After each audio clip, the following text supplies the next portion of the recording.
বংলোভিয়ানা চ্যানেলের সমস্ত দর্শক বন্ধুদের আরও একটা নতুন ভিডিওতে জানাই স্বাগত। আজকে এপ্রিল মাসের 19 তারিখ বেরিয়ে পড়েছি আরও একটা নতুন গন্তব্যের উদ্দেশ্যে। পৌঁছে গেছি হাওড়া স্টেশন। এখান থেকে যাব বেগমপুর।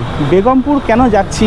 কারণ আমাদের পশ্চিমবঙ্গে কিন্তু গড়ে উঠেছে বাসুকীনাথ মন্দির, 12টা জ্যোতির্লিঙ্গের অন্যতম বাবা বৈদ্যনাথ ধাম। বাবা বৈদ্যনাথ ধামে ঘুরতে গিয়ে কিন্তু অনেকেই বাসুকীনাথ মন্দির দর্শন করে। 2 বছর আগে বাবা বৈদ্যনাথ ধাম ঘুরতে গিয়েছিলাম, তখন বাসুকীনাথ মন্দিরটা দর্শন করা হয়নি। আজকে ইচ্ছা হলো যে এই পশ্চিমবঙ্গের বাসুকীনাথ মন্দিরটা আপনাদের ঘুরিয়ে দেখায়। এই কারণে বর্তমানে পৌঁছে গেছি হাওড়া স্টেশন। এখান থেকে যাবো বেগমপুর। বেগমপুরে যাওয়ার জন্য কিন্তু আপনাদের দুটো রাস্তা আছে। শিয়ালদা থেকে ডানকুনি লোকালে ডানকুনি অবধি গিয়ে বর্ধমান কড লাইনের ট্রেন চেঞ্জ করে কিন্তু আপনারা যেতে পারেন।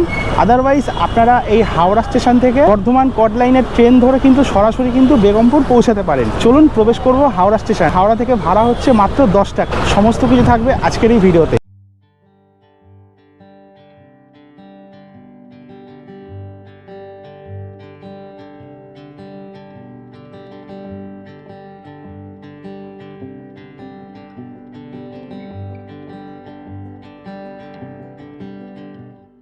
সময় হয়ে গেছে ঘড়ি কাটায় 8টা 20। আমরা পৌঁছে গেছি হাওড়া স্টেশনের ওল্ড কমপ্লেক্সে 5 নম্বর প্ল্যাটফর্মে।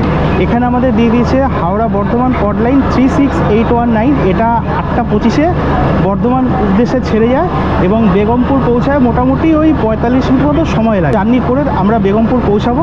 ওখান থেকে কিভাবে আপনারা বাসুকীনাথ মন্দির যাবেন আপনাদের ইনফরমেশন দিয়ে দেবো।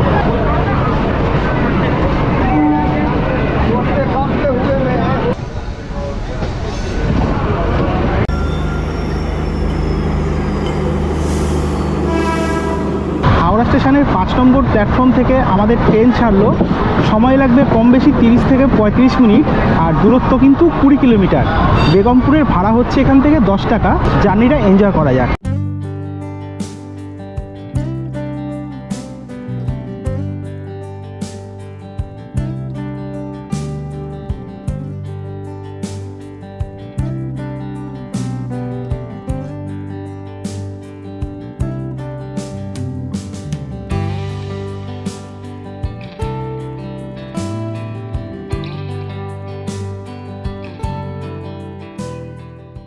হাওড়া থেকে মাত্র 20 কিলোমিটার জার্নি করে এই মুহূর্তে এসে পৌঁছেছি বেগমপুর স্টেশন। আসতে সময় লাগলো 45 মিনিট মতো। ট্রেন কিছুটা লেট ছিল। এই যে ট্রেনটা চলে যাচ্ছে এদিকে বর্ধমানের দিকে, তো আমাদের যেতে হবে এই দিকে হাওড়ার দিকে। প্ল্যাটফর্ম থেকে নেমে বা হাতে রয়েছে টিকিট কাউন্টার, তো সেইখান থেকে আমাদের ধরতে হবে হচ্ছে টোটো। আমাদের ট্রেন আসলো হচ্ছে এই দিকে 3 নম্বর প্ল্যাটফর্ম, আর এই পাশে হচ্ছে 4 নম্বর।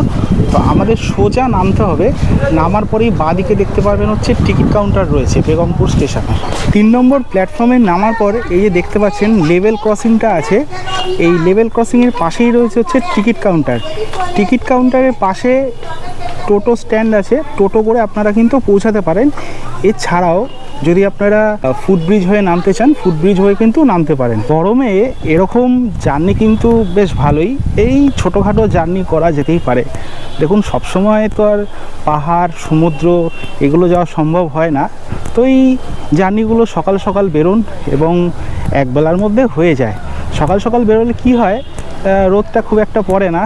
আর মন্দিরে যেতে গেলে কিন্তু আপনাদের কিন্তু যে কোনো মন্দিরে যান, সকালবেলা বেরোলে কিন্তু সেটা কিন্তু বেস্ট হয়। চলে এসেছি, এই যে আমাদের বাঁ পাশে হচ্ছে বেগমপুরের টিকিট কাউন্টার। ট্রেন আমাদের এইদিকে সোজা চলে গেল, আর এই হচ্ছে টিকিট কাউন্টার। আমরা এই দিকে যাব। সকালবেলা বাড়ি থেকে বেরিয়েছিলাম, কিছু খাওয়া দাওয়া হয়নি, তাই স্টেশনের পাশেই একটা দোকানে ঢুকলাম। এখানে নিয়ে নিলাম এখন 150 পেটাই পরোটা আর 2টো সেদ্ধ ডিম। খাওয়া দাওয়া করে রওনা হবো। সকালের ব্রেকফাস্ট করে আমরা এখন চলে এসেছি টোটো আর অটো স্ট্যান্ডে। এখানে একটা কথা আপনাদের বলে, মন্দির অবধি এখানে রিজার্ভ করে গেলে কিন্তু টোটো এবং অটো কিন্তু দুজনেই 100 টাকা করে বলছে। আর যদি আপনারা টোটোয় করে যান তাহলে আপনাদের হাই রোড বলতে হবে। হাই রোডের এপারে আপনাদের নামিয়ে দেবে, ওখান থেকে 10 মিনিট মতো হেঁটে যেতে হবে। হাই রোড অবধি গেলে কিন্তু 10 টাকা ভাড়া আছে। যেই জায়গাটায় মন্দিরটা অবস্থিত সেই জায়গাটার নাম কিন্তু হচ্ছে শ্যাম বিজনেস পার্ক। হাই রোড নেমে ওখান থেকে হেঁটে যেতে পারেন, কিংবা যদি বিজনেস পার্কের ভেতরে যেতে চান, বিজনেস পার্কে গেলে কিন্তু 100 টাকা করে লাগবে। আর আমরা একটা টোটোয় বসে পড়েছি, এখান থেকে আমরা হাই রোড অবধি যাবো। হাই রোড অবধি ভাড়া পড়বে আমাদের 10 টাকা। চলুন পৌঁছানো যাক। এই দিকে হচ্ছে অটো স্ট্যান্ড, এখানকার ভাড়া বললো হচ্ছে 100 টাকা রিজার্ভ করে। এইটা হচ্ছে টোটো স্ট্যান্ড, টোটো করেই আমরা যাব।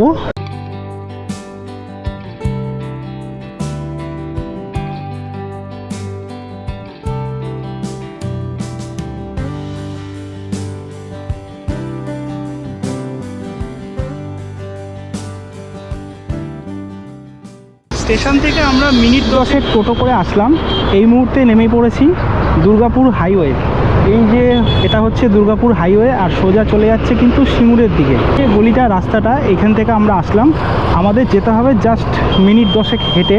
রাস্তার ওপারেই আমাদের মন্দির দেখা যাচ্ছে। একটা বিষয় আপনাদের বলতে পারি, যারা আপনারা মন্দিরে যাবেন তারা রিজার্ভ করে যান, কারণ আমরা এখানে দেখলাম রাস্তা পার হওয়ার কিন্তু কোনো রকম অপশান নেই। এই একটু দেখে সাবধানে পার হয়ে গেলাম। রাস্তা পার হওয়ার অপশান কিন্তু সেই অনেকটা দূরে, যে আপনারা 100 টাকা রিজার্ভ করেই আসুন, সেক্ষেত্রে কিন্তু সুবিধা হবে। খামোখা জীবনের ঝুঁকি নিয়ে এরকম রাস্তা পার হবেন না আমাদের মতো। তো ওপার থেকে আসছিলাম, কোনো রকম পার হওয়ার কিন্তু জায়গা পাইনি। আমরা একটু সাবধানে দেখে রাস্তাটা পার হয়ে গেলাম। এটাই হলো শ্যাম বিজনেস পার্ক। ঠিক এই ফুটটায় দেখুন, এখানে কিন্তু কোনো রকম পারাপারে কিন্তু জায়গা নেই। আমার জানা নেই যে টোটো আসলে কোন রাস্তা দিয়ে আসতো। তো আপনারা যখন আসবেন টোটো করে রিজার্ভ করে আসুন, 100 টাকা পড়বে। চলুন এবার এই বিজনেস পার্কের ভেতরে আমরা প্রবেশ করব। পৌঁছে গিয়েছি শ্যাম বিজনেস পার্ক। এটা হচ্ছে শ্যাম বিজনেস পার্কের এন্ট্রি গেট। আমরা প্রবেশ করলাম। বাহাতেই হচ্ছে বাসুকীনাথ মন্দির। এটা হচ্ছে মন্দিরের কমপ্লেক্সটা। এই দিকটায় রয়েছে কিন্তু মন্দির, লেখাই রয়েছে বাবা বাসুকীনাথ ডানকুনি ধাম, 5 কিলোমিটার ডানকুনি টোল থেকে।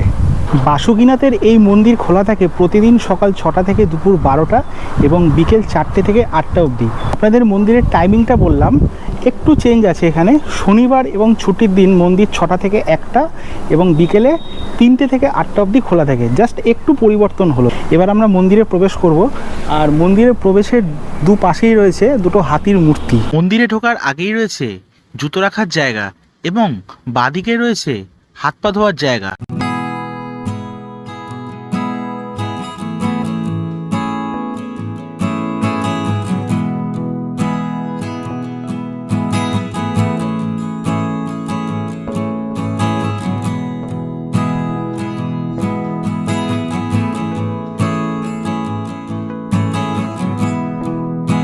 মন্দিরে আমরা প্রবেশ করেছি, আর সত্যি কথা বলবো এত গরম লাগছে, তার মধ্যে খালি পায়ে ঘোরা মানে অবস্থা পুরো খারাপ হয়ে যাচ্ছে। এবার পুরো মন্দিরটা আপনাদের ঘুরে দেখাবো। আপনাদের ছোট্ট করে বলে রাখি, এই মন্দিরের প্রতিষ্ঠা হয় হচ্ছে 2024 সালের 13ই মার্চ। যিনি এই মন্দিরের প্রতিষ্ঠা করেছিলেন উনি আর নেই এখন, উনি পরলোক গমন করেছেন। তো এবার চলুন মন্দিরটা আপনাদের ঘুরিয়ে দেখাই।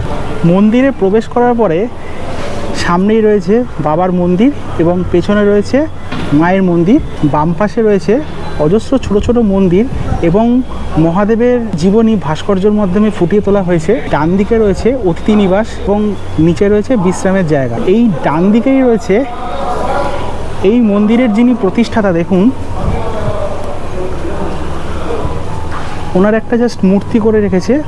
ওপরে লেখা রয়েছে এই মন্দির কত সালে প্রতিষ্ঠা হয়েছিল এবং ওনার জন্ম তারিখ এবং মৃত্যুর তারিখ। এখানে কিন্তু আপনারা সুন্দরভাবে একদম বসে বিশ্রাম নিতে পারবেন। দারুণ সুন্দর জায়গা এবং একদম পাখার ব্যবস্থা করা আছে। নিচে আপনাদের দেখালাম হচ্ছে অতিথি নিবাসের বসার জায়গা। আর দেখুন দেওয়ালের পাশেই এরকম রয়েছে মহাদেবের বিভিন্ন জীবনী ভাস্কর্যের মাধ্যমে ফুটিয়ে তোলা হয়েছে।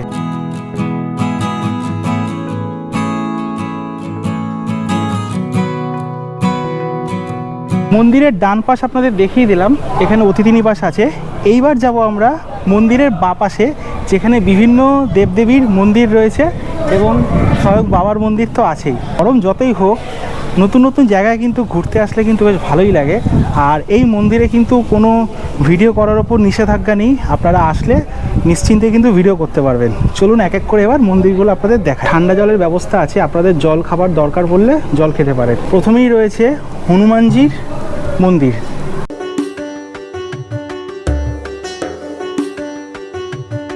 জয় বজরংবলী।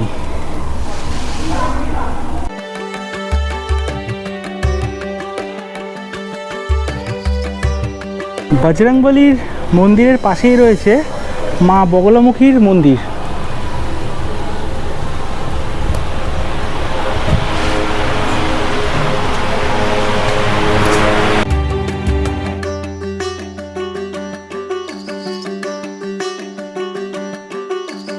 মা বগলামুখী মন্দিরের পাশেই এখানে রয়েছে মহাদেবের বিভিন্ন জীবনী ভাস্কর্যের মাধ্যমে ফুটিয়ে তোলা রয়েছে। এখানে রয়েছে নটরাজের মূর্তি।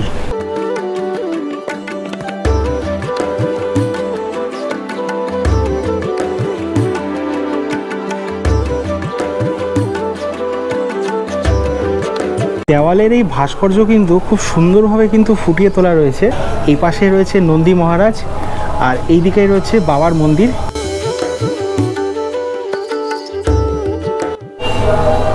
এইটা রয়েছে মা কালী এবং মা শীতলা মন্দির।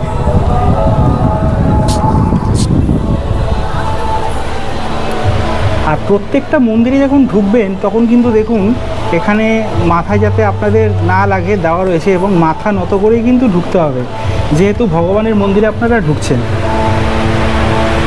এইটা হচ্ছে মা কালী, নিচে রয়েছে মা শীতলার মূর্তি।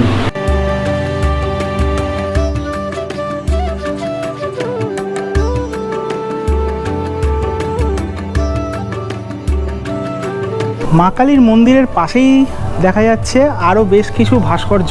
এখানে রয়েছে একটা কুয়ো। এই কুয়োর জল থেকে কিন্তু এই মন্দিরের বিভিন্ন রকম পুজো আর্চার কাজ হয়ে থাকে। কুয়ো কিন্তু মোটামুটি জল আছে, একদম কাছেই আছে। আর এপাশেও দেখতে পাচ্ছি মহাদেবের জীবনের কিন্তু ভাস্কর্য ফুটিয়ে তোলা রয়েছে। এখানে রয়েছে ভগবান কার্তিক এবং ভগবান গণেশের মূর্তি। এই কার্তিক ঠাকুরের মূর্তিটা একটু অন্যরকম।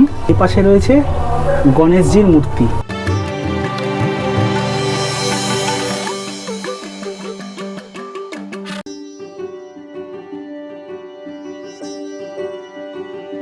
কার্তিক গণেশের মন্দিরের ঠিক পাশেই রয়েছে হাবনস্থল। এখানে বিভিন্ন যজ্ঞকর্ম হয়ে থাকে। হাবনস্থলের ঠিক পাশেই রয়েছে ছোট্ট একটি মা দুর্গার মন্দির। দেখুন ছোট ছোট যে কটা মন্দির ছিল আপনাদের দেখালাম। এবার আমরা প্রবেশ করব হচ্ছে মা পার্বতীর মন্দিরে। এই মন্দিরটা হচ্ছে ঠিক বাবার মন্দিরের মুখোমুখি। এটাই হচ্ছে মা পার্বতী দেবীর মন্দির।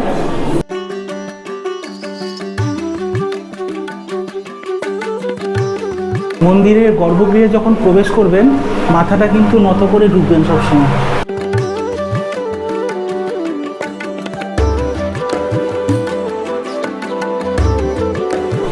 মন্দিরের ভেতরে থাকা সমগ্র ছোট ছোট মন্দির আপনাদের দেখালাম, মা পার্বতীর মন্দিরও দেখালাম। এবারে আমরা প্রবেশ করব বাবার মন্দিরের ভেতরে। গর্ভগৃহে ঢুকে বাবার মূর্তি আপনাদের দেখাবো।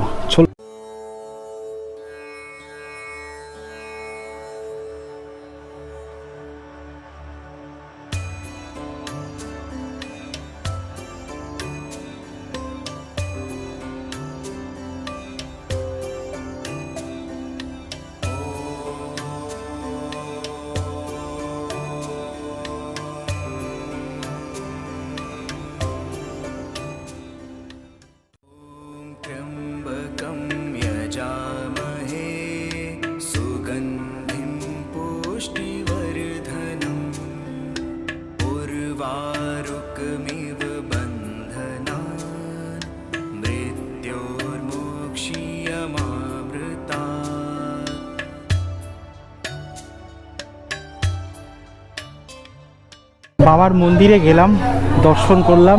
সত্যি কথা বলছি, মনটা শান্তিতে ভরে গেল। অনেক জায়গায় যাই মন্দিরে ঘুরতে, এখানে এসছি প্রচণ্ড গরম, কিন্তু তবুও মনের মধ্যে একটা আলাদাই শান্তি কাজ করছে। খুব ভালো লাগলো এই মন্দিরে এসে। আপনারা যারা এখানে এসে ভাবছেন পুজো দেবেন, পুজোর সামগ্রী কিন্তু এই মন্দিরের ভেতরেই আপনারা পেয়ে যাবেন। যিনি পূজারী আছেন ওনার কাছেই সমস্ত কিছু সামগ্রী এখানে পেয়ে যাবেন। এটাই ছিল আমার কলকাতা থেকে মাত্র 1 ঘন্টা দূরে ডানকুনিতে অবস্থিত বাসুকীনাথ মন্দিরের ভ্রমণ। আজকের এই ভিডিওটা আপনাদের কেমন লাগলো অবশ্যই নিচে কমেন্ট সেকশনে কমেন্ট করে জানাবেন। যদি ভিডিওটা ভালো লাগে থাকে তাহলে একটা লাইক করবেন এবং শেয়ার করবেন এবং চ্যানেলটা সাবস্ক্রাইব করে পাশে থাকবেন। আর যারা আপনারা এখন আমাকে ইনস্টাগ্রামে ফলো করেননি, আপনাদের বলে দিই আমার কিন্তু বর্তমানে এই মুহূর্তে 2টো ইনস্টাগ্রাম আইডি আছে। একটা হচ্ছে বংলুবিয়ানা, যেখানে সমস্ত ঘোড়ার ছবি আমি পোস্ট করে থাকি, এবং আরেকটি আছে বিধাননগরের বিধান, বিধাননগরের বিধানে আমি সমস্ত শর্ট ভিডিওগুলো ছাড়ি, যে আমি কোথায় ঘুরতে যাচ্ছি সেখানকার একটা ডিটেলস শর্ট থাকে। আপনারা যদি সেই ইনস্টাগ্রামের আইডিগুলো আপনারা পেতে চান, নিচে ডেসক্রিপশানে দেওয়া রয়েছে, সেখান থেকে আপনারা লিঙ্কে ক্লিক করে পৌঁছে যেতে পারেন আমার ইনস্টাগ্রাম আইডিতে। আজকের ভিডিওটা এখানেই শেষ করছি, দেখা হচ্ছে খুব তাড়াতাড়ি আরও একটা নতুন জার্নিতে, নতুন জায়গায়। ততক্ষণ সবাই ভালো থাকবেন, সুস্থ থাকবেন। বাসুকিনাথ মন্দির থেকে আপনাদের সবাইকে জানাই হর হর মহাদেব।